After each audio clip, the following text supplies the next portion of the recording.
Welcome, pilots! This video is part of a series that will focus on fitting pirate faction cruisers for running combat sites. In this episode, I'll be shining a spotlight on the Orthrus, a faction cruiser with the strongest missile-related bonuses of all cruisers. In order to fly the Orthrus, you'll need both your Galent cruiser and Caldari cruiser skills trained to at least level 2. Continuing to train Galent cruiser will increase your maximum range for warp scramblers and disruptors, while continuing to train Caldari cruiser will increase your missile damage.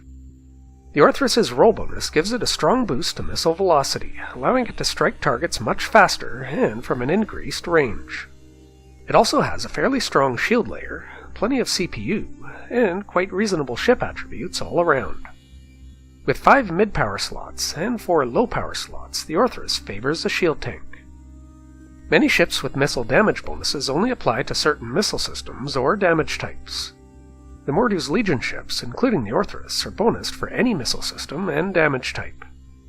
Once you've maxed out all your missile skills, along with Caldari Cruiser, it's my belief that the Orthrus becomes the most efficient ship for running high-security combat sites.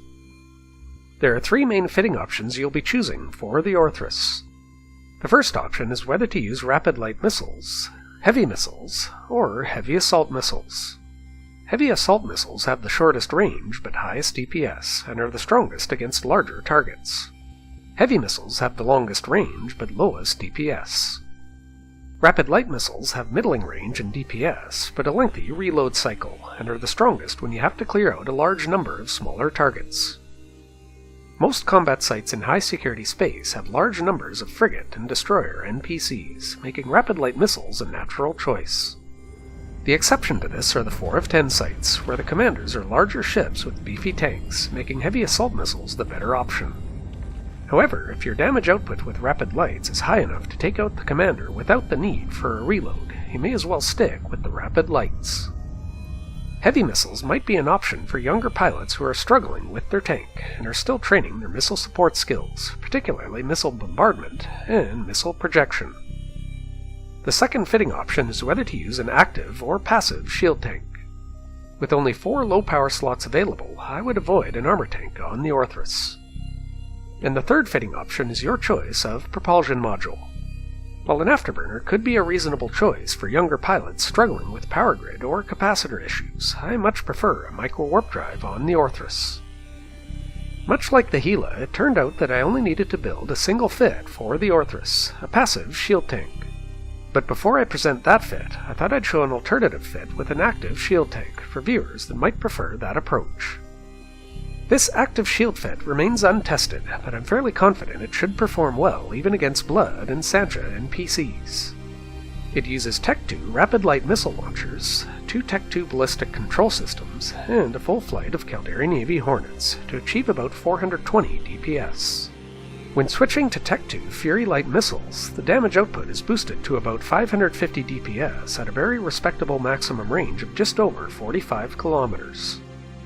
A Sisters Core probe launcher is fit in the utility high power slot with Sisters probes. The active shield tank consists of a Tech 2 large shield booster, multi-spectrum shield hardener, and shield boost amplifier in the mid slots, along with 2 core defense operational solidifier rigs to achieve a shield boost rate of just under 130 hit points per second. So long as the micro warp drive isn't running, the fit is cap stable. It includes a Republic Fleet large cap battery, 2 Tech 2 capacitor flux coils, and a Tech 2 capacitor control circuit rig. If you're struggling with power grid and you don't mind the extra cost, you could swap the shield booster for a Pitham C-type. This can free up one of the low power slots for a 3rd ballistic control system. Or it might free up enough power grid to switch to heavy assault missile launchers, if that's your preference. Moving along to the fit that I actually tested out. This is the passive shield fit I use to run every high-security combat site, including the most difficult Blood and Sancha sites. Its offensive modules are almost identical to the active shield fit, with Tech 2 rapid light missile launchers, 3 Tech 2 ballistic control systems, and a full flight of Caldari Navy Hornets. The extra ballistic control system brings the DPS up above 450 with regular missiles, or above 600 with Tech 2 Fury missiles. A Sisters Core probe launcher is fit in the utility high power slot with Sisters probes. The passive shield tank consists of 3 Republic Fleet large shield extenders, a Tech 2 multi-spectrum shield hardener, and a Tech 2 shield power relay, along with 3 Tech 2 core defense field extender rigs. The shields recharge at a rate of about 85 hit points per second, with a respectable buffer of over 24,000 hit points. The Orthrus provides plenty of CPU and power grid to swap out the rapid lights with heavy assault missile launchers, if that's your preference. If that's your choice, you might also consider swapping the 3rd ballistic control system with a missile guidance enhancer to improve your damage application against smaller targets. It seemed fair to compare my timings for completing all of the 4 of 10 sites between the Gila and Orthrus. When fit with rapid lights, this was my experience with how the Orthrus stacked up against the Gila. These timings are from the moment I activate the initial acceleration gate to the moment I loot the commander wreck. In general, it takes a little longer to complete most 4 of 10 sites.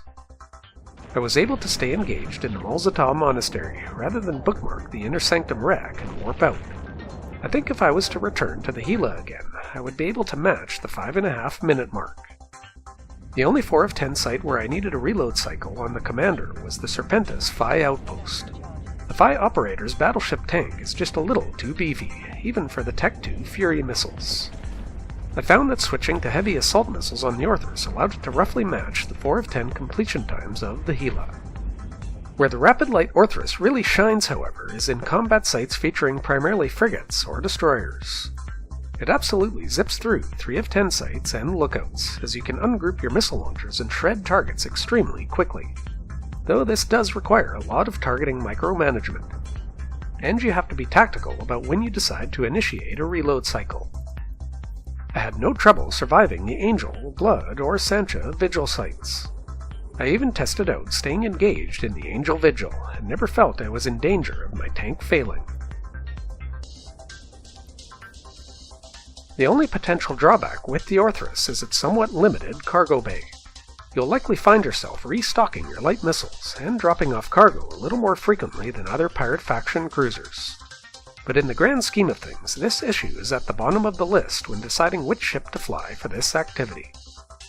For pilots with strong shield, missile, and core fitting skills, I personally feel the Orthrus edges out the Gila for performance in high-security combat sites. The Gila has the edge in 4 of 10 sites overall, but only when you're not in direct competition with another pilot. The Orthrus has the edge in all other combat sites, so long as you fully train Caldari Cruiser. Younger pilots still training their missile skills might do a little better with the Gila's superior shield tank and its medium drone damage roll bonus.